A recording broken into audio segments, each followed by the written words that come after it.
છે રાહુલ ગાંધી પોતાના જે ચપ્પલ એક તરફ કાઢી અને હવે સ્પીકરની જે હાથી છે તે કાઢવા માટે જઈ રહ્યા છે. દ્રશ્યમાં સ્પષ્ટ જોઈ શકાય છે એક માત્ર રાહુલ ગાંધી અહીંયા આગળ પહોંચ્યા છે કોંગ્રેસ અધ્યક્ષ અને તેઓ સરદાર પટેલના સ્મારકને તેઓએ આંટી પહેરાવી છે. આમ કુલ મળીને જેઓ તો પહોંચી ચૂક્યા છે. હવે સેશન છે તેના માટે તેઓ પહોંચી અને ત્યારબાદ CWC ની જે બેઠક છે તેમાં હાજરી આપશે. પરંતુ તે સેવા દળના કાર્યકરો શિસ્તબદ્ધની આ નિશાની છે જ્યારે સેવા દળના કાર્યકરોની પર તેઓ સલામી ઝીલી અને અભિવાદન ઝીલશે.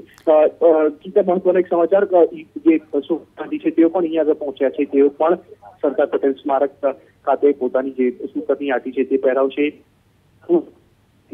મનમોહન સિંહ તેઓ પહોંચ્યા છે. તેઓ પણ જે તેમની નાદુરસ્ત તબિયતના કારણે તેઓ પણ અહીંયા નમન કરી રહ્યા છે સરદાર પટેલની પ્રતિમાને અને સ્પીકરની જે આંટી છે તે એમને પહેરાવી રહ્યા છે.